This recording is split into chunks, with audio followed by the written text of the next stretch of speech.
ఈరోజు చంద్రబాబు నాయుడు గారు మార్కాపురం జిల్లా పర్యటనకు వచ్చాడు. అదేవిధంగా ఎర్రగొండపాలెనికి కూడా వచ్చాడు. ఎర్రగొండపాలెనికి వచ్చాడు, ఓ మీటింగ్ పెట్టాడు, వైఎస్ఆర్ కాంగ్రెస్ పార్టీని తిట్టాడు, దాంతోపాటు జగన్మోహన్ రెడ్డి గారిని కూడా తిట్టాడు, ఇంటికి వెళ్ళిపోయాడు. ఇది ఈ ఒక్కసారే జరిగిందా? అధికారంలోకి వచ్చిన తర్వాత 3 సార్లు జరిగింది.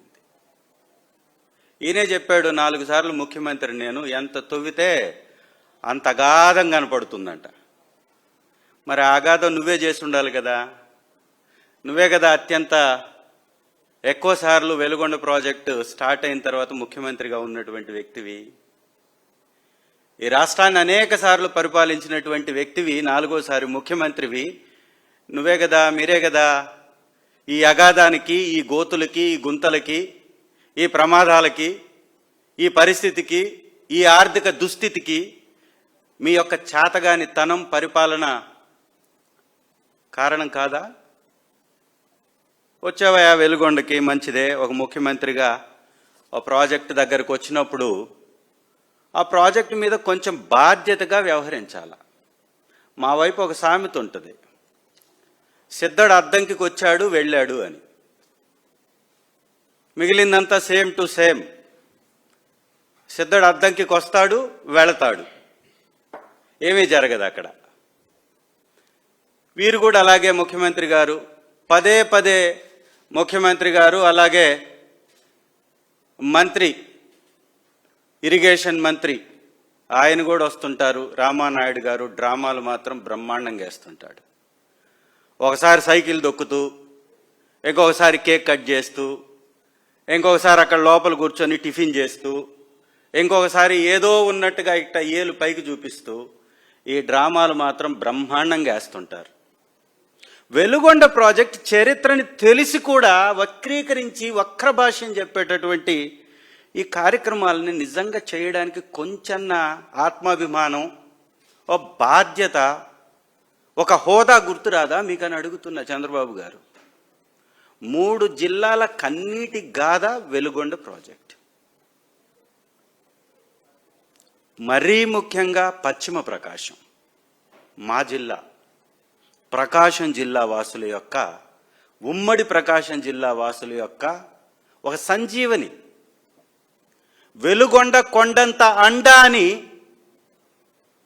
చనిపోయినటువంటి దివంగత మహానేత వైఎస్ రాజశేఖర రెడ్డి గారు 2004లో వచ్చి దాన్ని ప్రారంభించి ఉండక పోతే వెలుగొండ పరిస్థితి ఏంటి? ఈయన నిస్సిగ్గుగా చెప్తున్నాడు ముఖ్యమంత్రి గారు, నిస్సిగ్గుగా. రామారావు గారు ఆలోచన చేశారంట 1983లో. మరి ఎవరు అప్పారయ్యా మిమ్మల్ని? రామారావు గారు మీరు వెన్నుపోటు పొడవకపోతే 7 సంవత్సరాలు ముఖ్యమంత్రిగా ఆయనే ఉన్నాడు కదా, పొడిసిన దాకా 7 సంవత్సరాలు ఆయనే కదా ముఖ్యమంత్రి. మరి 7 సంవత్సరాలు ఎవరు ఆపారు? జగన్మోహన్ రెడ్డి గారు వచ్చి ఆపారా? ఎందుకు వెలుగొండని కంప్లీట్ చేయలా? ఎందుకు ప్రారంభించలా?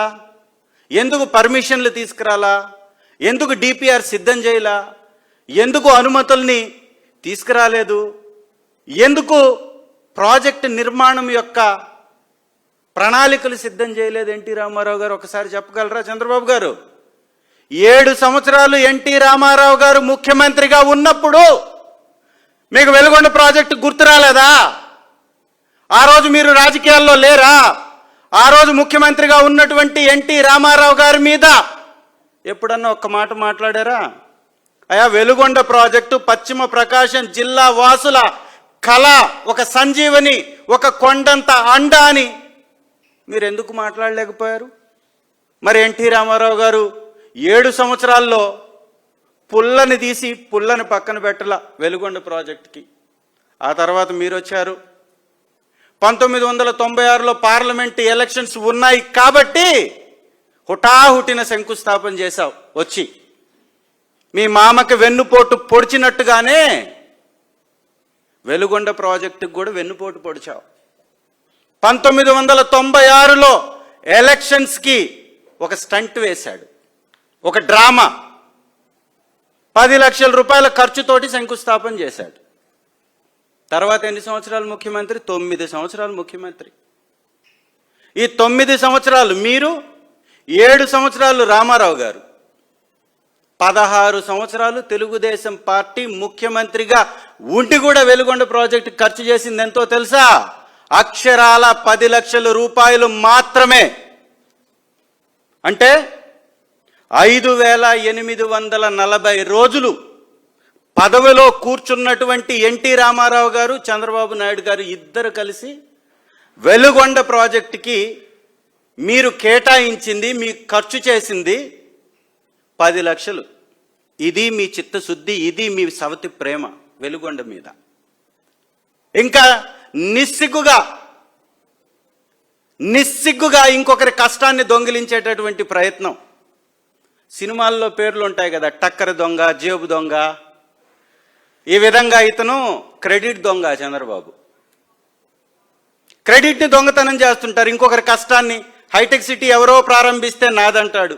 అదేవిధంగా వెలుగొండ ప్రాజెక్టు 2004లో శ్రీ రాజశేఖర్ రెడ్డి గారు, దివంగత మహానేత, వారు జలయజ్ఞంలో భాగంగా 2 టన్నెల్స్, శ్రీశైలంలో 45 రోజులు అందుబాటులో ఉండేటటువంటి నీటిని తరలించి 43.5 టీఎంసీల వాటర్ని నిలువ చేసి 3 జలాశయాలు కట్టి, ఆ 3 జలాశయాల ద్వారా 15 లక్షల మందికి తాగునీరు, 4,75,000 ఎకరాలకి సాగునీరు అందించాలని ఒక బ్రహ్మాండమైనటువంటి ప్రణాళికని ఏర్పాటు చేసి 5,000 కోట్లు ఖర్చు చేశాడు. 8,000 కోట్ల రూపాయలని కేటాయించాడు.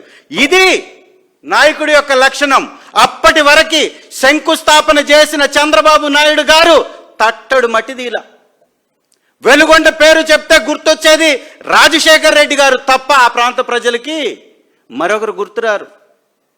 అలాంటిది కరోనా ఉన్నా కూడా శ్రీ జగన్మోహన్ రెడ్డి గారు 5.5 కిలోమీటర్ ఒక టన్నెల్లో, 10 కిలోమీటర్లు ఇంకొక టన్నెల్, 2 టన్నెల్ కంప్లీట్ చేసి 2001లో ఒక టన్నెల్ని, 2021లో ఒక టన్నెల్, 2024లో 2వ టన్నెల్ని జాతికి అంకితం చేశారు. 39 కిలోమీటర్ల 2 సొరంగాల పొడవులో అక్షరాల చంద్రబాబు నాయుడు అనేటటువంటి ఒక మోసపూరితమైన మాటలు చెప్పే నాయకుడు తెలుగుదేశం పార్టీ కేవలం 4.5 కిలోమీటర్ మాత్రమే తవ్విందంటే, 39 కిలోమీటర్ల పొడవులో 4.5 కిలోమీటర్లు తవ్వి కూడా ఇవాళ నిలువున అబద్ధం ఆడుతున్నాడు.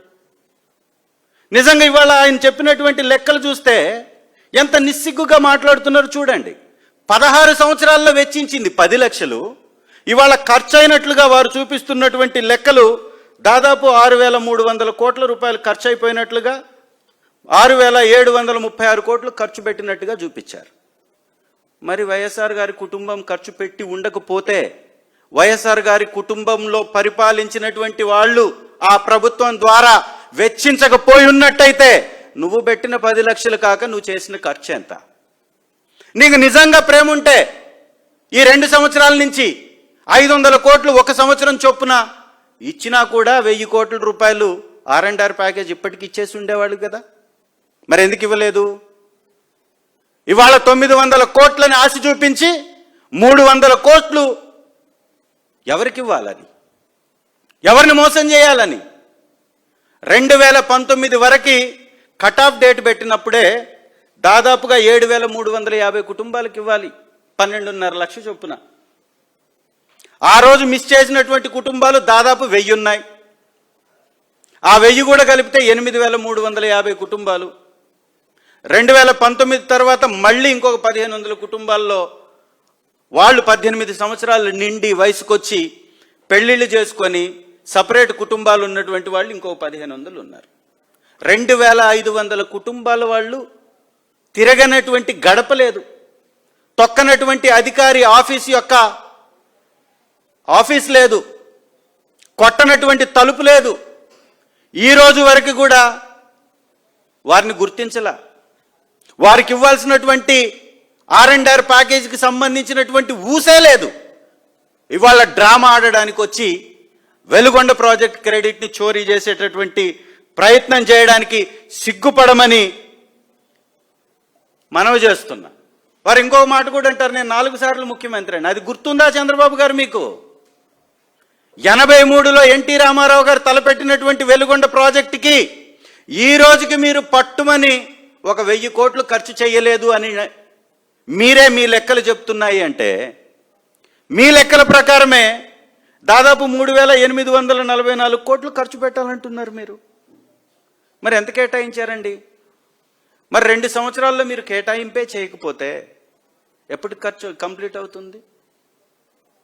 మరి ఇదే నిమ్మల రామానాయుడు గారు, మీరు గత విజిట్లో ఈ జూలైలో జూన్లో మీరు నీళ్ళు ఇస్తామన్నారు కదా, మళ్ళీ 1 సంవత్సరం వెనక్కేశారే. ఇది దగా కాదా? ఇది మోసం కాదా? ఇది వెలుగొండ ప్రాజెక్టుకి సంబంధించి మీరు చేస్తున్నటువంటి అన్యాయం కాదా? 2014 నుంచి 19 వరకు ముఖ్యమంత్రిగా మీరున్నప్పుడు ఎవరు అడ్డుకున్నారు మిమ్మల్ని? ఎందుకు వెలుగొండ కంప్లీట్ చేయలేదు? అటు 9 సంవత్సరాలు, ఇటు 5 సంవత్సరాలు, 14 సంవత్సరాలు ఎందుకు కంప్లీట్ చేయలేదు? మళ్ళా ఖచ్చితంగా పశ్చిమ ప్రకాశం ప్రాంత ప్రజలన్నా, ప్రకాశం జిల్లా వాసులన్నా, కడప ప్రాంత ప్రజలన్నా, నెల్లూరు ప్రజలన్నా చంద్రబాబు నాయుడు గారికి సవతి ప్రేమే. అందుకే ఈ మోసం, అందుకే దగ, అందుకే ఈ అన్యాయం. 16 సంవత్సరాల్లో 10 లక్షలు మాత్రం కేటాయించినటువంటి వ్యక్తి వెలుగొండ మీద మాట్లాడే హక్కు ఉందా? మీరా మాట్లాడేది? మీరా వైఎస్ఆర్ కాంగ్రెస్ పార్టీ గురించి మాట్లాడేది? ఇవాళ బడాయి మాటలు, బురిడి కార్యక్రమాలు తప్ప మరొకటి లేనే లేదు. చంద్రబాబు నాయుడు గారిని నేను అడుగుతున్నా, అయ్యా 1995 నుంచి 2004 వరకు 2 సార్లు మీరు ముఖ్యమంత్రి కదా, పోనీ ఎన్టీ రామారావు గారు చేయలేకపోయారు. నిజంగా మీరే ఇవాళ నేనే చేస్తున్నానని చెప్తున్నారు కదా, మీరెందుకు 9 సంవత్సరాల్లో డిపిఆర్ సిద్ధం చేయలేదు? ఎందుకు వెలుగొండ ప్రాజెక్టుకి అనుమతులు తీసుకురాలేదు? ఎందుకు మీరు డిజైన్లు ఫైనల్ చేయలేదు? రాజశేఖర్ రెడ్డి గారు వచ్చి 5 కాలువల్ని 80% తవ్వించాడండి. 3 జలాశయాల్ని దాదాపుగా కంప్లీట్ చేశాడు. 3 ఆనకట్టల్ని కంప్లీట్ చేశాడు. ఎంత టైంలో? కేవలం 5.5 సంవత్సరం టైంలో మాత్రమే. మరి ఇన్ని సంవత్సరాలు ముఖ్యమంత్రిగా ఉన్నటువంటి నువ్వు చేసింది దగా, మోసం, అన్యాయం కాదా అని అడుగుతున్నా. పశ్చిమ ప్రకాశం నాయకులను కూడా ప్రశ్నిస్తున్నా, ఏ మాత్రం మీకు ఆత్మాభిమానం ఉంటే నిలదీయండి మీరు చంద్రబాబు నాయుడు గారిని. ఇవాళ సవతి ప్రేమ చూపించి జిల్లా వాసుల్ని మోసం చేస్తున్నటువంటి ఈ మోసాన్ని దమ్ముంటే మీరు మాట్లాడండి. ఇవాళ వారు వచ్చి మాట్లాడతారు, YSR congress party criminal party అంట. Criminal party.